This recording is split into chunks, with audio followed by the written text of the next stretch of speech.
Oh, let's have to stop it. I have a nephew out in Colorado, and he's got the twang, that Mm. mid-Atlantic thing, and he gets all sorts of dogs abused in the song. Yeah. Yeah. And resilience, does resilience mean anything to you, or do you think that's a manufactured word these days? No, resilient. Well, if I look back on my own journey, I would say I had to be very resilient over the years. And I think about, overcoming the academic challenges, and I was a terrible student, Mm. and I was really brutal. Part of that was that I was dyslexic, I was going to say, yeah. undiagnosed Yeah. dyslexic. So, and what a business, what a career to go into with trouble reading. I mean, Well, to get through, I was going to say even get through commerce in effect, because some of those subjects, yeah. dyslexia wouldn't lend itself or would be helpful, Yeah, but there were lots of reading when it came to law, and No, of course I went to law school twice. I might be the only Irish guy that passed two bars without going into either of them. like legal bars, you want to say, lawyers.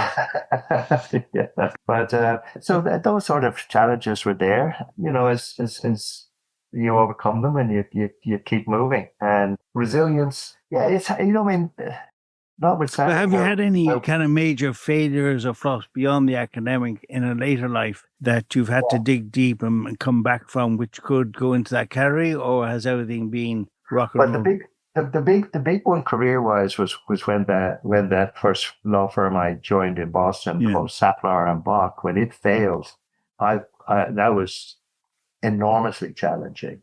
I had to reset everything. Also having to go back to law school and coming to the States, because my advice on the way over was I could waive in. I didn't have to go back and get a Juris Doctorate degree, Yeah. which is what I ended up having to do. Those sort of challenges. Since then, listen, I've been blessed. I mean, I'm the luckiest person on the planet. I think I always acknowledge that. I'm very conscious of how lucky I've been.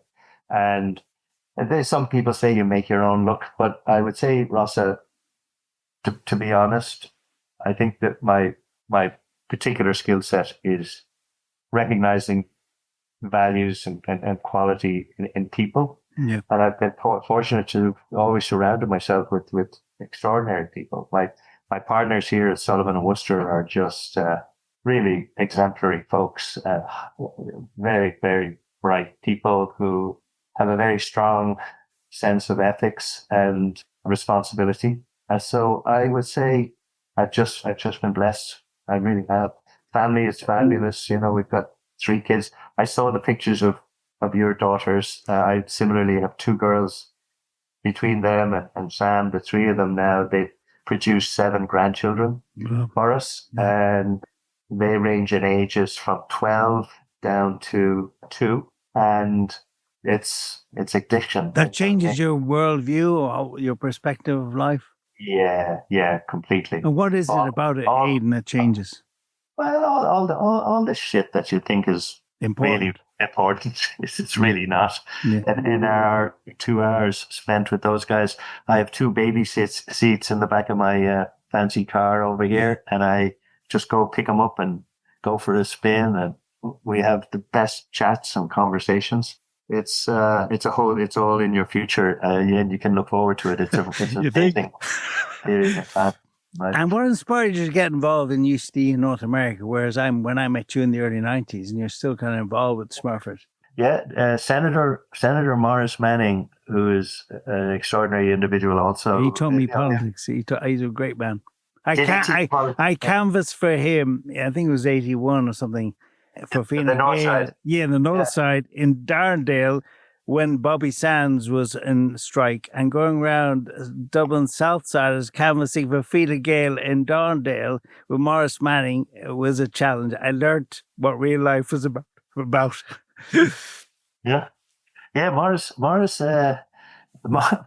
was also in my past, and there's a story behind it. But I was president of Fine Gael in North America, Oui. So before you paint me into a box or into a corner on that one, it was because I understood the what's called the FARA regulations. It's the Foreign Agents Registrations Act in the US. Yeah. And I figured out the regulations and what needed to be done if you were a foreign political party looking to raise money in the US. Yeah. So anyway, that's how I ended up as president of Fine Gael, because John Bruton, I think, was president at the time. John, we didn't have enough time to get the paperwork to sign to set up the entity here, and so I ended up. He said, "Would you do it? And we'll reform all the officers and directors at a later date." So he did that, but then it went into a black hole. So I remained. But that being said, let me add, because of my adept knowledge of the speed around the FARA regulations, I was also president of the PDs in North America and Progressive Democrats and also Labour. Well, that might have been an obvious one with Dick, but Rory Quinn was coming to do fundraising over here, and I was helping him. Another magnificent guy. But anyway, that's really been my only intersections with Irish politics, was in that regard. So back to your question, though, UCD was Morris introduced me. Morris